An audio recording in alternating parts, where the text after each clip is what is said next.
Would I be the a-hole if I cut my parents out of my life because they hold it against me that I didn't grieve my brother the same way they did? I, 18 male, was born an identical twin, and when my brother Cam and I were 4, he was diagnosed with cancer. For the next 3.5 years, our parents devoted their lives to saving Cam. They were told after a year that his diagnosis was terminal, and there was nothing that would ever cure him, but they never gave up. They put him into a bunch of clinical trials and got second, third, fourth, and even fifth opinions. They borrowed money from everyone they could and took out loans to afford different doctors. In those years, everything was centered around what he wanted and what would make him happy, including our shared bedroom. We were given a double bunk bed where he got the double bed and I got the single top bunk. Our room was decorated with all his favorite cartoon characters. Our parents dressed us identically again in his choice of clothes when we had been allowed to pick our own. Our birthdays were his birthdays only, and even though Cam tried to include me in the last 2, he wasn't able to because our parents were determined to make the most of him. It was rough, and to be honest, it was lonely back then. I loved my brother, and he loved me. I never hated him. But our parents would be in and out of our room all night checking on him and ignoring me. They'd wake me up when they had to give Cam meds or wanted to monitor his blood pressure or temperature. And if I stirred or asked what was going on, they ignored it. There were days I went to school exhausted and would fall asleep in class. Then Cam died the one night we shared the bottom bunk with each other. My parents were so mad that I didn't get them when Cam wanted me during the night. They were furious with me. They accused me several times of robbing them of his final moments. After Cam died, our room became a shrine to him. It wasn't supposed to be touched or changed at all. I was kept in the single bunk, and his double part was kept in the same bedclothes as the night he died. Whenever I even looked at it too much, they would get mad at me.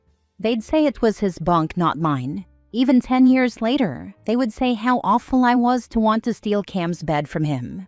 The one and only time I asked if the room could be redecorated because I was older and wanted a more grown-up room, they almost unalived me, I swear. I don't know why they didn't attack me, but they moved like they would, and looked like they would. They did yell a lot, and they made several accusations, like I never loved Cam, I was trying to erase him, that I hated them, and I stomped all over their grief. It was intense.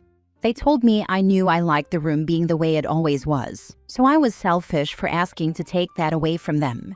When I asked to move out of the room, it was another thing they held against me and hated me for. That room being my bedroom still felt so wrong. I was surrounded by Cam and suffocated by his memory, and they just saw it as me hating him. They said I needed to be in Cam's room because I was always in there and it couldn't change.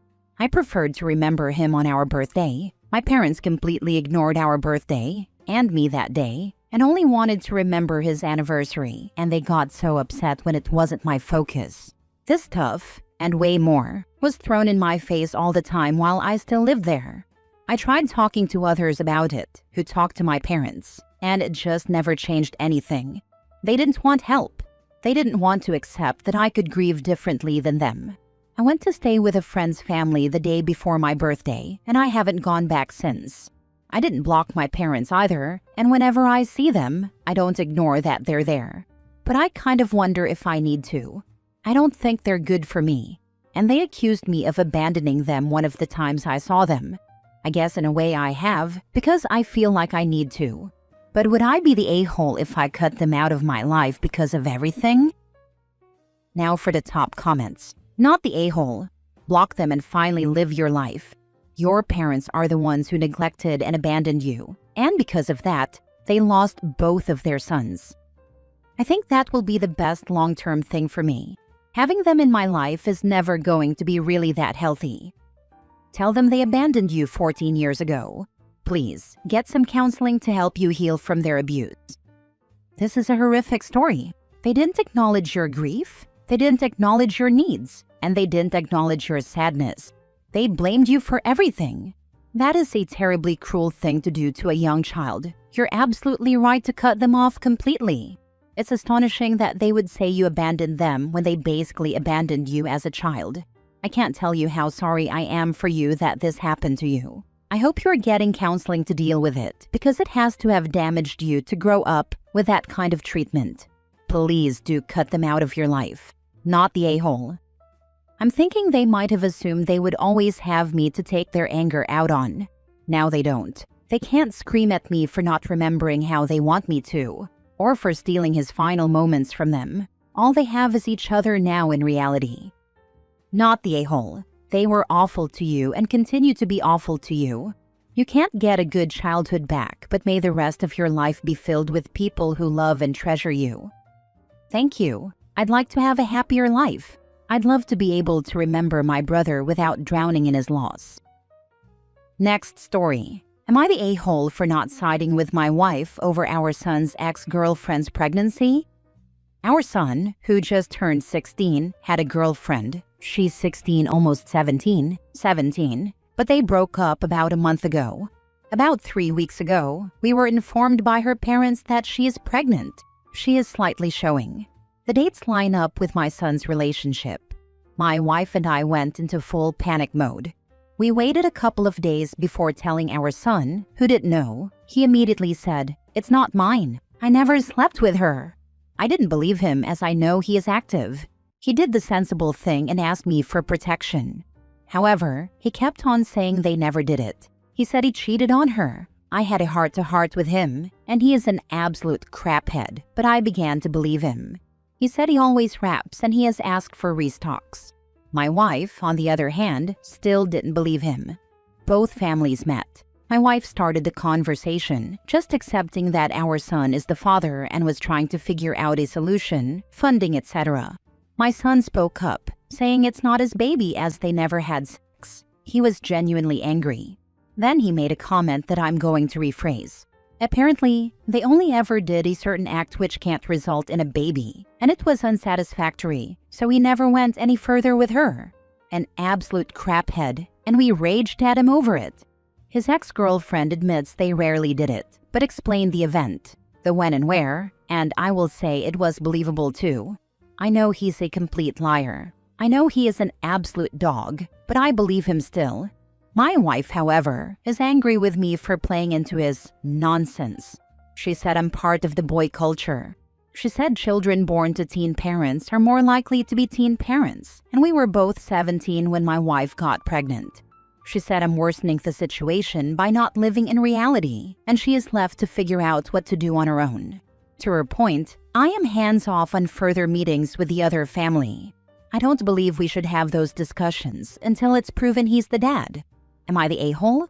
Also, this is really ranty. I'm sorry, but I needed to let off some steam. Just to add, her parents don't want to do a paternity test until after the child is born. They said it could harm the baby, but apparently it's harmless, so I don't know. So we cannot get a test done before then. Stop fighting and get a paternity test. Teenagers aren't the brightest when it comes to sex and pregnancy. The paternity testing will clear up the whole who did what, and you can proceed rationally from there. They can get a court order now. There's no harm to the pregnancy. That's just a dodge folks try to use, especially if this is a cash grab from the girlfriend's family. As a former family attorney, I'm fully of the belief that parents should take pregnant minor daughters down to Planned Parenthood and then to counseling, because there's no need for anyone's life to get ruined, because stupid teenagered, but especially an innocent baby. You do nothing until there's a confirmed paternity test. Yeah, what else is there to say? The son sounds like a self-serving little a-hole who is fully capable of lying his butt off to weasel out of accountability, but you're literally not gonna know anything until one of them confesses to lying or paternity is tested. Also, do not sign the birth certificate until a DNA test has been done. By signing the birth certificate, your son is making a legal declaration that he is the father, which in some places is nearly impossible to undo. This, and if he gets anything about going to court, make sure he goes. Or he could be named father by default. Next story. Am I the a-hole for not wanting to help my mom and her fiancé with his disabled child? I, 20 male, moved out of my mom's 42 female house a couple of years ago when I went to college. Until 10 months ago, I had my own room there, but her fiancé, 45 male, and his 2 kids, 6 male and 4 female, moved in with her. The 4-year-old has a host of disabilities. I know she has a seizure disorder and a condition called osteogenesis imperfecta. But I believe there's another one involving paralysis or spasms of the stomach or esophagus. My mom took classes for over 2 months before her fiancé moved in, so she would know how to take care of his daughter. Her fiancé's ex is totally out of the picture, so mom decided she would need to step up completely, which I get. I have been back twice since mom's fiancé moved in with his kids. The first time was at Christmas, and I stayed with my grandparents because my old room went to the 4-year-old and there was no spare room for me. My mom was disappointed, but I pointed out it would stop me from getting in the way of their routine too. The second time was late June or early July. I was home for a few weeks and again stayed with my grandparents. Mom offered to buy a pull-out bed for me, but I said I was good with my grandparents. When I was home and whenever I went to mom's, I was asked if I had looked into taking the same classes mom had, or if I'd like them to set me up with them. I said no and asked why I'd need to take them. Mom said she had hoped I would want to help them. She said it would mean I could step in if an emergency came up, and I told mom she'd be better off finding someone professional for that because I was not taking on that responsibility. Her fiancé asked if I'm just never going to stay at the house, and I said yes. I told them I would have 0 privacy if I slept there, and it wouldn't benefit any of us. I pointed out how they'd be so busy anyway, that I wouldn't have time with mom that much, and I'd get just as much staying somewhere else and planning ahead of time to visit when she's not super busy. Her fiancé then said it sounded like I didn't want to learn how to care for his daughter and planned to be limitedly involved with him and his kids. I said I'll see them when I see mom, but I won't be signing up for babysitting or future caregiver responsibilities. Mom and I went for a walk together after I said that, and she told me she got it, but that she hoped I'd be willing. She said it's a lot to ask, and I don't even live that close anymore, so it would never be all the time. But she asked me if I was really that unwilling to even give them a few hours off when I would visit. She said it would be so helpful. I told her I would visit and want to spend time with her, but babysitting her future stepkids was not in my plans, and especially not one so medically complex and in need of specific care. She was upset, but let it go. Her fiancé is holding a grudge about it. He brought it up to my grandparents when Christmas was mentioned. They said they got the feeling he was also annoyed they gave me a place to stay during my visits because it gives me an excuse not to get closer to his kids and therefore be more willing to learn how to take care of his daughter. Am I the a-hole? Now for the top comments. This is a heavy ask for anyone, let alone someone who doesn't live there and didn't sign up for it. If they need real respite care, that's what professionals are for, not the college-age son of the fiancé. It's good you are clear now instead of half committing and then resenting it later. There was no way I was going to leave it unclear, because that's how you get guilt-tripped to hell, and calls from classes you never signed up for. I wanted no part of that added drama. And yes, it's a huge ask. Not only because of all the care needs, but in an actual emergency or something, I'd be dropping everything and going to another state to provide a ton of care for a child who will always need a lot of care.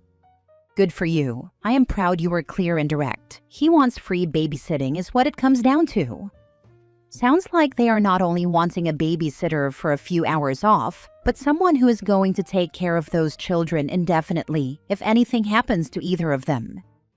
That's what I believe the long-term plan is.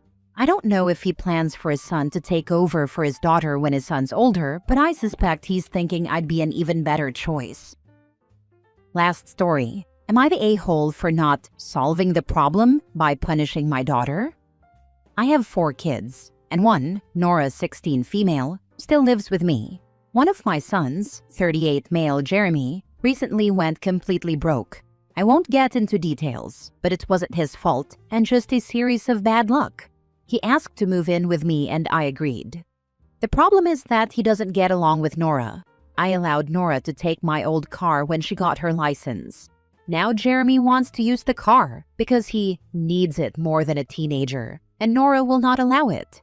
Another problem is food. Both my wife and I are vegan, and we don't buy anything non-vegan, though our kids are allowed to buy anything they want with their own money. Nora is not vegan, and she buys and cooks her own meals. My daughter-in-law, who is pregnant, is upset that Nora refuses to share and eats her cravings in front of her. She has asked us to buy non-vegan food as well, which morally I cannot do. Another problem is the room arrangements. My wife and I are on the first floor and everyone else is on the second floor. Nora has a habit of playing violin whenever she wants. It was never a problem for us. Now they have a problem with it and think Nora needs to get used to not playing as much because once the baby arrives, which is very soon, they are worried the baby won't be able to sleep. The last problem is that Nora refuses to let them use her bathroom. There are 2 bathrooms upstairs, and one has always been Nora's, and the other one can be used by anyone. They think their son, my grandson Peter, 17, should share Nora's bathroom. They have been fighting non-stop and I'm tired of it. They told me to solve the problem, and by solving they meant force Nora to do what they want. And I told them if they bother me again, I will solve the problem by kicking them out. I have a responsibility to my minor child, but I don't have a responsibility to them. Now they think I'm an a-hole. How many people moved in? Your son, his wife, their son, a baby on the way? Yes, you can help your son out temporarily, but Nora is still a minor child living in the family home. Your son doesn't get to ask for help and then demand everything suit him. The only reasonable request here would be asking Nora to have some quiet hours with the violin, perhaps midnight to 8 a.m. or something like that. Everything else is unreasonable. Jeremy sounds like a problem. You give him an inch and he wants a mile. He moved in with you. Now he wants your car. He wants his sister to buy him and his wife food and give up her space. He is such a greedy a-hole. I understand that you let him move in because he is your son, but he's a horrible person. Why is Jeremy such a screw-up? Like the financial issue can be overlooked, but why is he an a-hole? What went wrong with his upbringing? My wife. She thought Jeremy was the most special boy on earth. She did everything for him, even his chores. Out of all my kids, he is the only one who didn't become successful. I mean, yeah, going broke wasn't his fault, but the fact that he didn't have a very good job and doesn't have many skills also contributed to this situation.